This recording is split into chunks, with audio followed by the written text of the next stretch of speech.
Welcome to the deep dive. Today we're focusing on just one match, but quite a significant one.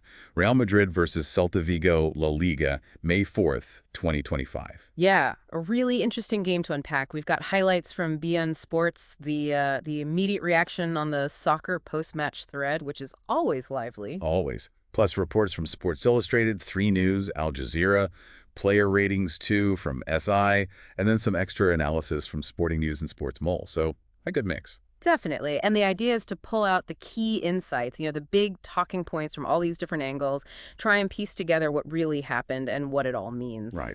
Make sense of it all. Okay, let's get straight into it. The headline, Real Madrid win 3-2 at the Bernabeu. Sounds, well, maybe straightforward, but the sources suggest it was anything but. Far from it. I mean, the Beyond highlights show Real Madrid starting pretty brightly. Arda Güler gets the first goal, 33rd minute. Yeah, that was off a short corner, wasn't it? Assisted by Lucas Vazquez. Looked quite clever. It did. A nice routine. Güler finished it well with his left foot. A lot of praise for that goal across the sources. Beautiful, some called it. And then, just, 6 minutes later, Mbappe makes it 2, Bellingham with the assist after a fast point. Yeah, that classic quick transition. Celta lose the ball, and bam, Bellingham feeds Mbappe. Sports Illustrated called that one a brilliant second. At that point, you'd think Real Madrid were cruising, right? Absolutely. 2-0 up, looking comfortable heading towards halftime. And they started the second half the same way, pretty much. Mbappe, again, 48th minute. This time, Güler turns provider with a through ball, 3-0. Okay, 3-0. Yeah. Game over. Apparently not. This is where it gets interesting because, well, everyone highlights Celta's comeback.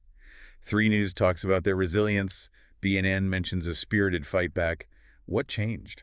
Well, it seems the Celta manager, Claudio Giraldes, made some really effective substitutions. They didn't just roll over. Javi Rodriguez gets one back, 69th minute from a corner. Right, okay. So 3-1. Still a cushion, but maybe a few nerves creeping in. You'd think so. And then just 7 minutes later, Williat Swedberg scores. The substitute, Iago Aspas, setting that one up. Suddenly it's 3-2. Wow, okay. So the game's properly back on. Must have been tense. Incredibly tense. And 3 News mentions this heart-stopping moment near the end. Pablo Duran with a shot. Apparently it nearly crossed the line. Courtois just kept it out. Whew. And then the ending. Sporting News brings this up. Yeah. The referee blows the final whistle just before Celta can take a corner they'd just been awarded. Yeah, after a foul by Okobo Ramon, who got booked for it. That sounds controversial, to say the least. Definitely. Sporting News called it a fortunate escape for Real Madrid. You can imagine how Celta felt about that one. It does leave a bit of a sour taste, those kinds of decisions. No kidding. Okay, let's dig into some of the individual players then. Arda Güler, goal, assist. Seems like he had a massive impact. Oh, absolutely huge. The sources are glowing. Sports Illustrated, 9 out of 10. Absolutely brilliant, they said. Mentioned the beautiful goal and that Ozil-esque assist from Mbappe's second. Ozil-esque. High praise indeed. What about the fan reaction, like on Reddit? They loved him. Lots of comments calling him the real deal, maybe the best player on the pitch.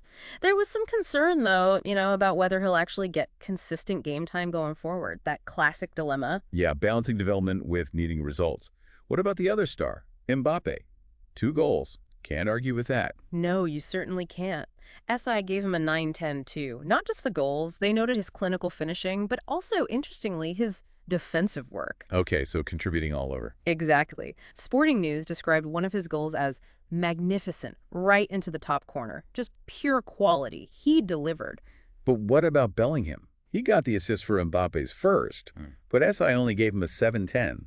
Called it a slow day. Said he looked like he was at 60% capacity. Yeah, and played a bit deeper sometimes, apparently. Plus, he picked up a yellow card for a bad foul. Any idea why he might have seemed a bit off? Well, the Reddit thread picked up on the yellow card, obviously.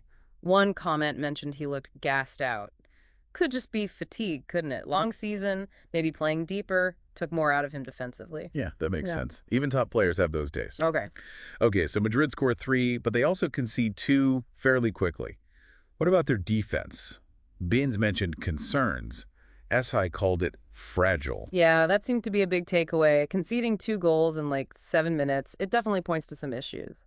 The Reddit users were discussing gaps maybe between the defense and midfield. Right, and substitutions were mentioned. Yeah, some criticism of taking off Raul Asensio. And apparently, Jacobo Ramon, the substitute defender who gave away that late free kick and got booked, didn't exactly cover himself in glory. Yeah. Some pretty harsh comments about his performance on Reddit. Ouch. But on the flip side, Celta's fight back. Praise for their resilience, their attacking changes, Aspas coming on, making an impact. Totally. Giraldo's subs worked perfectly. Aspas provides the assist, Swedberg scores.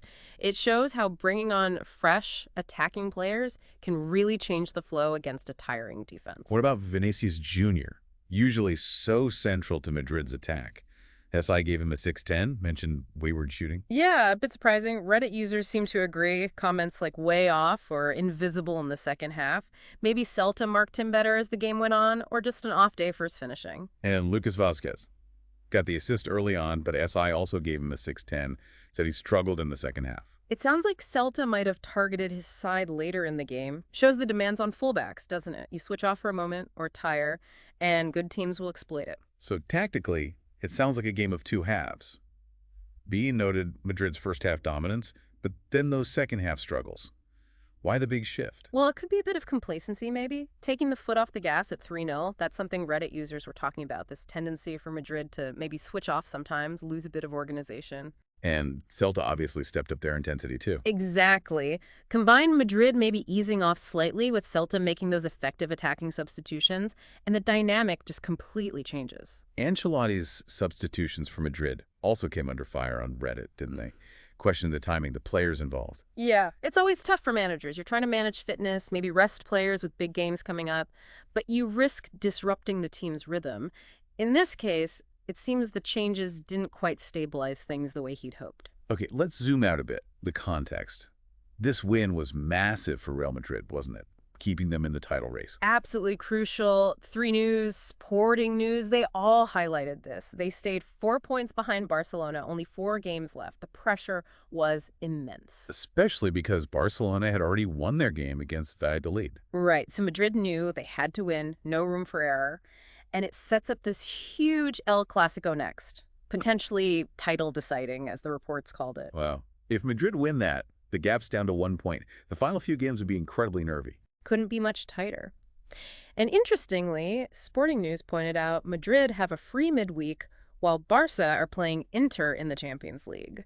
Could that little bit of extra rest make a difference? Potentially, yeah. Every little edge counts at this stage. But it wasn't just about the title race. What about Celta? Well, 3 News mentioned they're sitting 7th.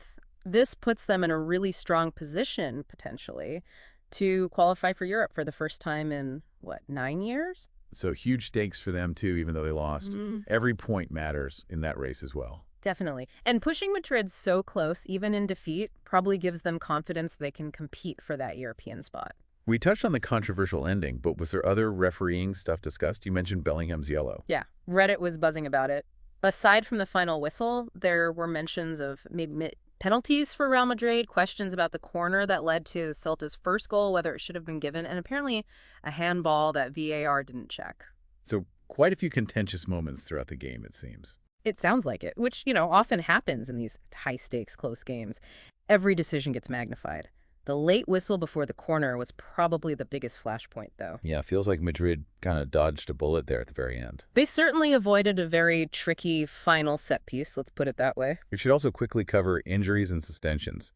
Sounds like Real Madrid were quite depleted, especially at the back. Very much so. Sports Mole listed them out.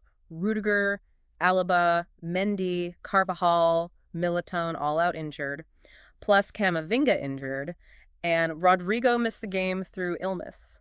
That's a lot of key players missing.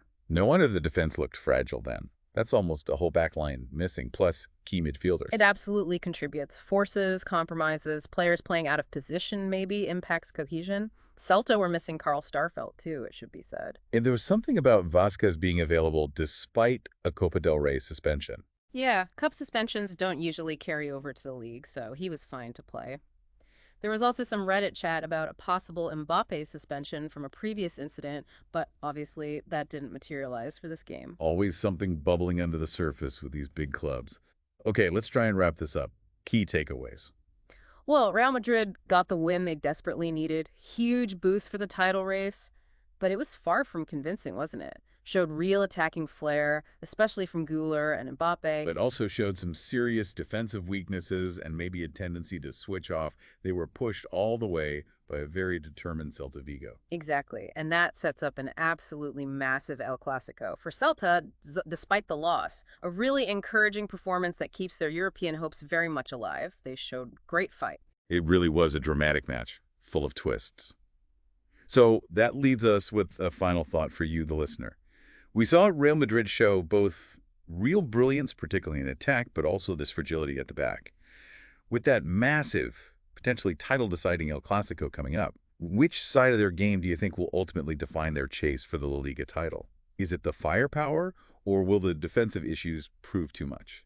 And on the other side, what about Celta Vigo? After showing they can go toe-to-toe with Madrid and fight back like that, how much momentum does that give them in their push for that European spot? Does that performance change how you see their chances as the season hits its final stretch? Something to think about.